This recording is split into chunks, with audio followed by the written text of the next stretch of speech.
Welcome to my YouTube channel G star learning up. इस video में हम chapter 3 fibre to fabric chapter के question answer discuss करेंगे।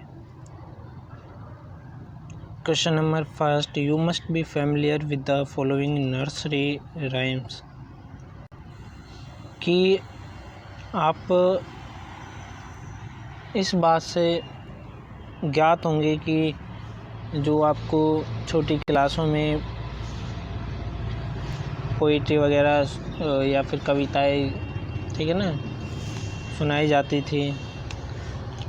माँ baa black sheep, have you any wool, Mary had a little lamb whose fleece was white as snow, answer the following. कि भी आपको answer देना है। फर्स्ट में क्या है कि which part of the black sheep have wool. भाई वूल तो आपको पता है कि उसके बॉडी के ऊपर से प्राप्त किया जाता है, जो हेयर होते हैं उसकी बॉडी पर वही वूल होते हैं, ठीक है ना। तो आंसर क्या है इसका, वूल is obtain from the hairy fibre of the ship.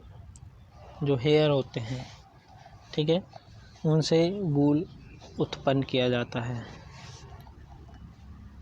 Second क्या है आपका, what is meant by white fleece of lamb. देखो ब्लैक शिप का कहा है तो आपको क्या करना है, hairy fibre of the sheep, white fleece of lamb. White fleece of lamb refer to the white coloured hair of the lamb, ठीक है। इसमें वाइट कलर्ड आपको क्या करने हैं, लिखने हैं। लैम्ब वो होता है जो उसका बच्चा होता है भेड़ का। सेकंड क्वेश्चन क्या है, the silk worm is a caterpillar. Silk worm क्या होता है, कैटरपिलर होता है, लार्वा होता है। Choose the correct option. कि कैटरपिलर ही होता है या लार्वा होता है, ये दोनों ही होते हैं और ये दोनों ही नहीं होते, नाइदर ए और नोर बी। आंसर क्या है, थर्ड, सिल्क वोम, कैटरपिलर और लार्वा दोनों होता है, ठीक है। क्वेश्चन नंबर थर्ड क्या है, which of the following does not yield wool. कि कौन सा वूल का उत्पादन नहीं करता है। देखो याक से हमें पता है वूल उत्पन्न किया जाता है, कैमल को भी हमने पढ़ा था चैप्टर में, गोट भी हमने पढ़ी थी चैप्टर में। लेकिन वूली डॉग का नाम ही वूली है तो कंफ्यूज नहीं होना है, इससे हमें कोई वूल प्रोडक्शन नहीं होता है, ठीक है, woolly dog. Question number 4, what is meant by following terms. In terms को आपको क्या करना है, डिफाइन करना है। रियरिंग क्या है, शेयरिंग और सेरिकल्चर। रियरिंग का मतलब होता है कि हम किसी भी चीज़ को, उसको जैसे कोई जानवर है उसको हम खाने पीने के लिए दें, रहने सहने के लिए जगह दें, ठीक है ना, उसको बड़ा करें, ठीक है। तो हम उसकी एक तरह से हेल्प कर रहे हैं और उसको पाल रहे हैं, तो ये रियरिंग होगी। किस उद्देश्य से पाल रहे हैं, या तो उससे वूल उत्पादन हो या दूध उत्पादन हो, ठीक है ना, किसी भी उद्देश्य से। तो रियरिंग क्या है, rearing means helping someone to grow up. किसी को हेल्प करना बढ़ने के लिए, ठीक है ना, जब वो बढ़ेगा तो बढ़ने में उसकी हेल्प करना। नेक्स्ट क्या है आपका, sharing. Sharing is the process of removal of fleece along with a thin layer of skin from the body of ship। कि शिप की जो शरीर होता है उससे जो फ्लीस होते हैं, हेयर वो प्रेजेंट होते हैं उसकी बॉडी पे, उन हेयर की लेयर को क्या करना है, अलग करना। जो उसकी स्किन की लेयर होती है ऊपर की, देखो ऊपर की लेयर डेड लेयर होती है, ठीक है ना, मृत त्वचा होती है, और उसके साथ उस हेयर को अलग करना शेयरिंग कहलाता है। नेक्स्ट है आपका सेरीकल्चर। सेरीकल्चर क्या होता है? Sericulture refers to the rearing of silk worm to obtain silk, कि सिल्क वॉर्म को रियर करना ताकि हमें सिल्क का उत्पादन प्राप्त हो सके। देखो रियरिंग आ रहा है, refer to the rearing of silk worm. Rearing मतलब पालना, ठीक है। Next question number 5, missing step. देखो यहाँ एक प्रोसेस होती है, इस प्रोसेस को पूरा करना है। ऐड देम, शेयरिंग के बाद कौन सी प्रोसेस होती है? सिकोरिंग, ठीक है ना। फिर उसके बाद sorting, picking of birds, dyeing of fibre, making of yarn. देखो सब क्या करते हैं, उनके बालों को काटते हैं, ठीक है, शेयरिंग में बालों को काटते हैं, फिर उनको धोते हैं, ठीक है, फिर उनके क्या है गुच्छे वगैरह धोते हैं, वॉशिंग वगैरह होती है, ठीक है। फिर दोबारा से क्या है कि उसमें जो फर निकलते हैं, बर्ड्स निकलते हैं, जो उसमें उठे हुए धागे होते हैं, ठीक है ना, उठे हुए धागे नहीं, उठे हुए बाल जो होते हैं, ठीक है, उनको क्या करते हैं, पिकिंग करते हैं, अलग करते हैं, ठीक है, निकाल कर, ठीक है। फिर उनको डाई करते हैं, फिर डाई करते हैं मतलब कलर देते हैं कोई भी, और फिर उससे क्या है धागा बनाया जाता है, रेशा बनाया जाता है, मेकिंग ऑफ यार्न, रेशा बनाया जाता है। क्वेश्चन नंबर 6, क्वेश्चन नंबर 6 में क्या है, make sketch of the 2 stage in the history of silk moth which are directly related to the production of silk. आपको क्या करना है, स्केच बनाना है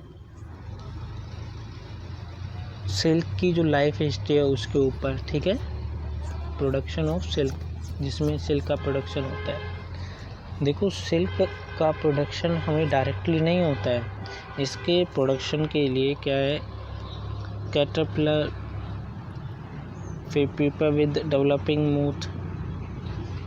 देखो 2 stage in the life history of silk moth directly related to the silk production are. देखो caterpillar है, ये पत्तियों को खाता रहता, कन्वर्ट हो जाता है।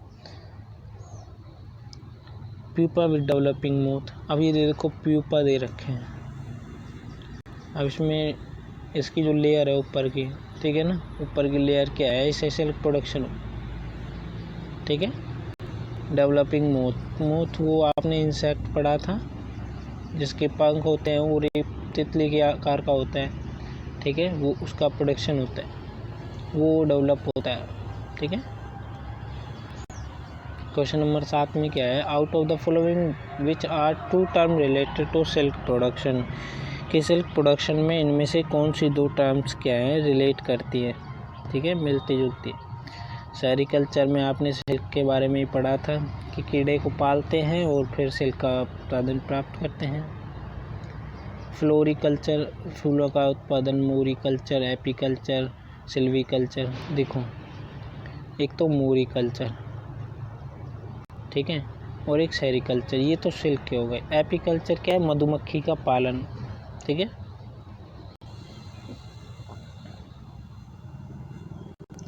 Floriculture, moriculture, apiculture, silviculture. देखो सेरीकल्चर हमारा सिल्क वून, फ्लोरिकल्चर फूलों से प्रोडक्शन ऑफ फ्लावर्स, ठीक है। मोरिकल्चर में आपके जो मलबरी लीव्स, मलबरी प्लांट्स आते हैं, ठीक है ना, मलबरी जो जिन पर जो सिल्क वॉर्म होता है, जिनके पत्तों को सिल्क वॉर्म खाता है, उसका उत्पादन करना, उस पेड़ों का, ठीक है ना। तो शहतूत के पेड़ों का क्या करना है, उत्पादन करना है बड़े स्तर पर, ये आपका क्या कहलाता है, मोरिकल्चर। तो मोरिकल्चर और सेरीकल्चर तो ये दोनों तो सिल्क वॉर्म से रिलेटेड हो गए, सिल्क के उत्पादन से, क्योंकि दोनों का ही प्रयोग किया जाता है। एपीकल्चर में मधुमक्खी का पालन का जिक्र है, और आपका सिल्वीकल्चर में जैसे कि फॉरेस्ट वगैरह के जो स्थापना होती है उसमें पेड़ों का ध्यान रखा जाता है, बड़े स्तर पर पेड़ों को उगाया जाता है, वो सिल्वीकल्चर कहलाता है। ठीक है। Silk production involve cultivation of mulberry leaves and rearing silk worm. देखो ये दे रखा है फर्स्ट के लिए सेरिकल्चर और मोरिकल्चर के लिए। Mulberry is Morus alba, hint दे रखे। क्वेश्चन नंबर 8 दे रखा है, मैच करना है आपको। सिकोरिंग का मतलब क्या होता है? क्लीनिंग शेयर्ड स्किन, ठीक है ना। Mulberry leaves food of silk worm, ये तो आपको पता है, मलबरी लीव्स को खाते हैं वो सिल्क वूम, ठीक है ना। ये आपको पता है वूल यील्डिंग एनिमल, ठीक है। आपको पता है स्कोरिंग में क्या है? Cleaning shared skin. स्कोरिंग करते हैं जब हम वूल का उत्पादन करते हैं, सबसे पहले उसकी स्किन को क्या करते हैं, जिस पर हेयर होते हैं उसके साथ उसको रिमूव करते हैं। कोकून क्या है? जिल्ड सिल्क फाइबर, ठीक है, ये आपको कर लेने। सिकोरिंग का mulberry leaves food of silk worm, yak wool yielding animal, cocoon yield silk fibre, ठीक है। अब देखो ये दे रखा है क्वेश्चन नंबर 9, क्रॉसवर्ड पजल दे रखा है और आपको ये फिल करना है। Down across, throw washing, keep warm, animal fibres, it leaves are eaten by silkworm, long thread like structure hatches from egg of moth, ठीक है। ये आपको फिल करना है। देखो फर्स्ट में क्या करना है, थ्रो वॉशिंग। वॉशिंग में क्या करते हैं, फर्स्ट डी, देखो डी, फर्स्ट का डी कहाँ है, ये देखो जो हम उसको वॉश वगैरह करते हैं तो ये देखो फर्स्ट का डी दे रखा है ये वाला, ठीक है, नीचे की साइड। तो इसमें आपको क्या आएगा, सिकोरिंग। और फर्स्ट ए का पहला कीप वार्म, जो गर्म रखता है, ठीक है ना। ए का पहला जो गर्म रखता है क्या है, वूल। और animal fibre, animal fibre 2A, ठीक है। तो आपका एनिमल फाइबर, इसमें थोड़ा सा, एनिमल फाइबर तो वूल होता है, its leaves are eaten by silkworm, ये मलबरी होता है।